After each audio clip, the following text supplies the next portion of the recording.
सप्तशती पाठ अध्याय 1। ओम दुम दुर्गाय नमः। जय माता दी।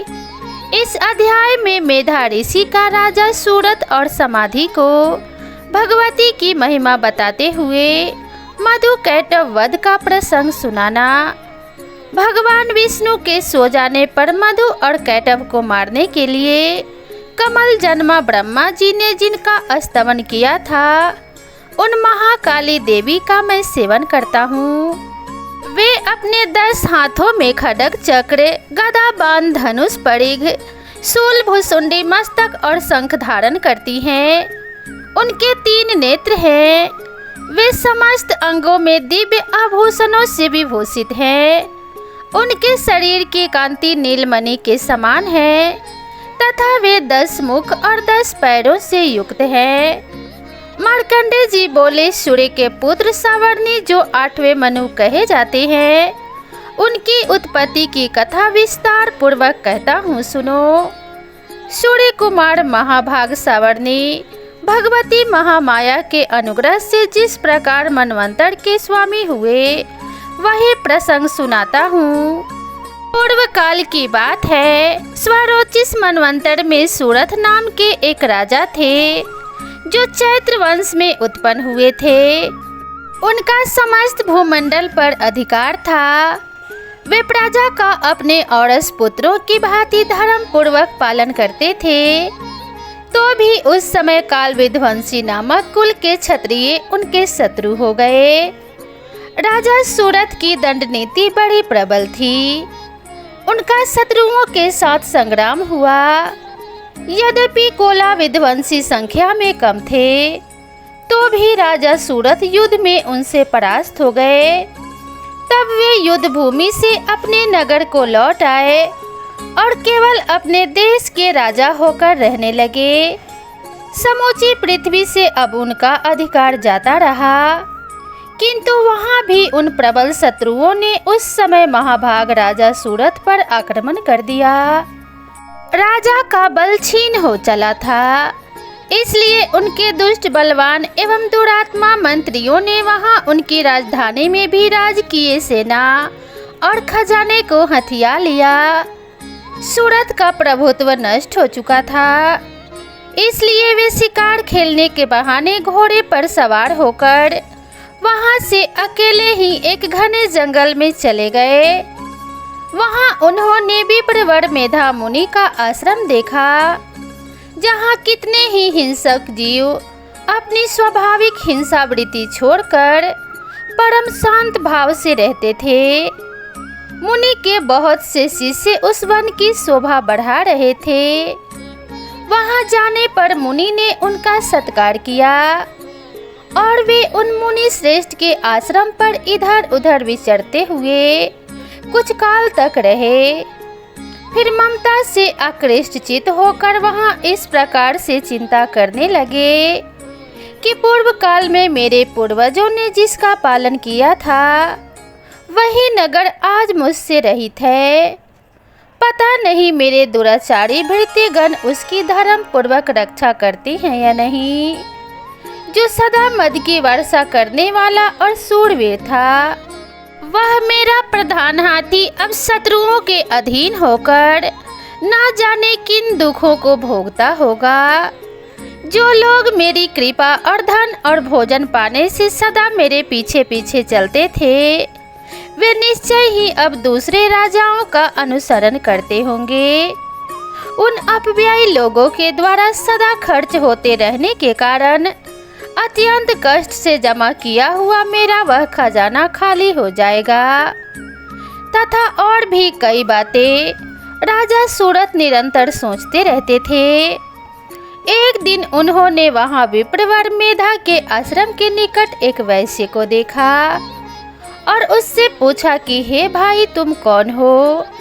यहाँ तुम्हारे आने का क्या कारण है? तुम क्यों शोकग्रस्त और अनमने से दिखाई देते हो? राजा सूरत का यह प्रेम पूर्वक कहा हुआ वचन सुनकर वैश्य ने विनीत भाव से उन्हें प्रणाम करके कहा। वैश्य बोला, राजन, मैं धनियों के कुल में उत्पन्न एक वैश्य हूँ। मेरा नाम समाधि है। मेरे दुष्ट स्त्री पुत्रों ने धन के लोभ से मुझे घर से बाहर निकाल दिया है। मैं इस समय धन, स्त्री और पुत्रों से वंचित हूँ। मेरे विश्वसनीय बंधुओं ने मेरा ही धन लेकर मुझे दूर कर दिया है, इसलिए दुखी होकर मैं वन में चला आया हूँ। यहाँ रहकर मैं इस बात को नहीं जानता कि मेरे पुत्र, स्त्री और मेरे स्वजन कुशल से है या नहीं। इस समय घर पर वे कुशल से रहते हैं अथवा उन्हें कोई कष्ट है। वे मेरे पुत्र कैसे हैं? क्या वे सदाचारी हैं अथवा दुराचारी हो गए हैं?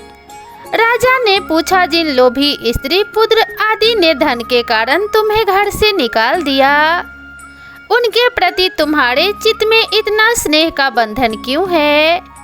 वैसे बोला, आप मेरे विषय में जैसी बात कहते हैं वह सब ठीक है, किंतु क्या करूं? मेरा मन निष्ठुरता धारण नहीं करता। जिन्होंने धन के लोभ में पड़कर पिता के प्रति स्नेह, पति के प्रति प्रेम तथा आत्मीय जन के प्रति अनुराग को तिलांजलि देकर मुझे घर से निकाल दिया है, उन्हीं के प्रति मेरे हृदय में इतना स्नेह भरा है। महामते गुणहीन बंधुओं के प्रति भी जो मेरा मन चित्त इस प्रकार प्रेम मगन हो रहा है, यह क्या है? इस बात को मैं जानकर भी नहीं जान पाता। उनके लिए मैं लंबी सांसें ले रहा हूँ और मेरा हृदय अत्यंत दुखी हो रहा है।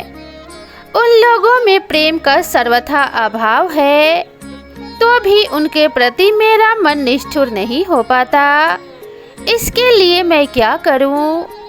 मार्कंडेय जी कहते हैं, ब्राह्मण, तदंतर राजाओं में श्रेष्ठ सूरत और वह समाधि नामक वैश्य दोनों साथ साथ मेधा मुनि की सेवा में उपस्थित हुए और उनके साथ यथा योग्य न्याय कुल विनय पूर्ण बर्ताव करके बैठे।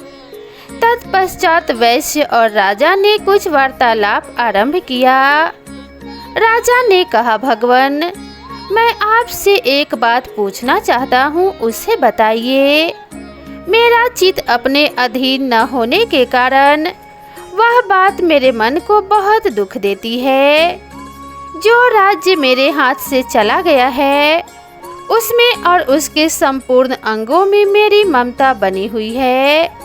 हे मुनि श्रेष्ठ, यह जानते हुए भी कि अब वह मेरा नहीं है, अज्ञानी की भांति मुझे उसके लिए दुख होता है। यह क्या है? इधर वह वैसे भी घर से अपमानित होकर आया है।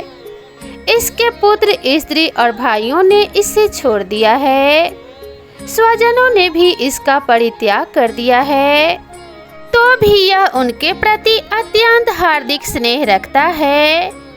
इस प्रकार यह तथा मैं दोनों ही बहुत दुखी हैं। जिसमें प्रत्यक्ष दोष देखा गया है, उस विषय के लिए भी हमारे मन में ममता जनित आकर्षण पैदा हो रहा है। हे महाभाग, हम दोनों समझदार हैं, तो भी हमें जो मोह पैदा हुआ है, यह क्या है? विवेक शून्य पुरुष की भांति मुझ में और इसमें भी यह मूढ़ता प्रत्यक्ष दिखाई देती है। ऋषि बोले कि हे महाभाग, विषय मार्ग का ज्ञान सब जीवों को है, इसी प्रकार विषय भी सबके लिए अलग अलग है। कुछ प्राणी दिन में नहीं देखते और दूसरे रात में ही नहीं देखते, तथा कुछ जीव ऐसे हैं जो दिन और रात्रि में भी बराबर ही देखते हैं। यह ठीक है कि मनुष्य समझदार होते हैं, किंतु केवल वे ही ऐसे नहीं होते। पशु, पक्षी और मृग आदि सभी प्राणी समझदार होते हैं। मनुष्यों की समझ भी वैसी ही होती है जैसी उन मृग और पक्षियों की होती है, तथा जैसी मनुष्यों की होती है वैसी ही उन मृग, पक्षी आदि की होती है। यह तथा अन्य बातें भी प्रायः दोनों में समान ही है। समझ होने पर भी इन पक्षियों को तो देखो, ये स्वयं भूख से पीड़ित होते हुए भी मोहवश बच्चों की चोंच में कितने चाव से अन्न के दाने डाल रहे हैं। नरश्रेष्ठ, क्या तुम नहीं देखते कि यह मनुष्य समझदार होते हुए भी लोभवश अपने किए हुए उपकार का बदला पाने के लिए पुत्रों की अभिलाषा करते हैं। यद्यपि उन सब में समझ की कमी नहीं है, तथापि वे संसार की स्थिति, जन्म मरण की परंपरा बनाए रखने वाले भगवती महामाया के प्रभाव द्वारा ममता में भंवर से युक्त मोह के गहरे गर्त में गिराए गए हैं। इसलिए इसमें आश्चर्य नहीं करना चाहिए।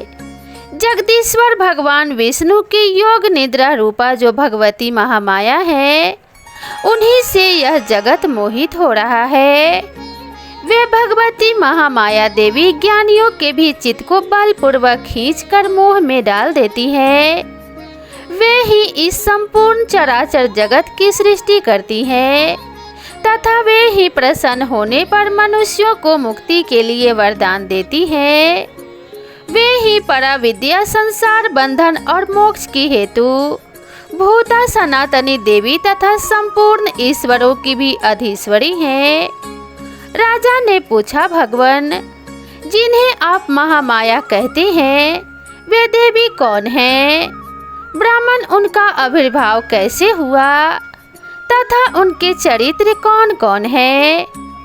ब्रह्मवेताओं में श्रेष्ठ महर्षि, उन देवी का जैसा प्रभाव हो, जैसा स्वरूप हो और जिस प्रकार प्रादुर्भाव हुआ हो, वह सब मैं आपके मुख से सुनना चाहता हूँ। ऋषि बोले, राजन, वास्तव में तो वे देवी नित्य स्वरूपा ही है। संपूर्ण जगत उन्हीं का रूप है तथा उन्होंने समस्त विश्व को व्याप्त कर रखा है। तथापि उनका प्राकट्य अनेक प्रकार से होता है, वह मुझसे सुनो। यद्यपि वे नित्य और अजन्मा है, तथापि जब देवताओं का कार्य सिद्ध करने के लिए प्रकट होती हैं, उस समय लोक में उत्पन्न हुई कहलाती हैं। कल्प के अंत में जब संपूर्ण जगत एकावर्ण में निमग्न हो रहा था और सबके प्रभु भगवान विष्णु शेषनाग की सैया बिछाकर योग निद्रा का आश्रय ले सो रहे थे, उस समय उनके कानों के मैल से दो भयंकर असुर उत्पन्न हुए, जो मधु और कैटभ के नाम से विख्यात थे। वे दोनों ब्रह्मा जी का वध करने को तैयार हो गए।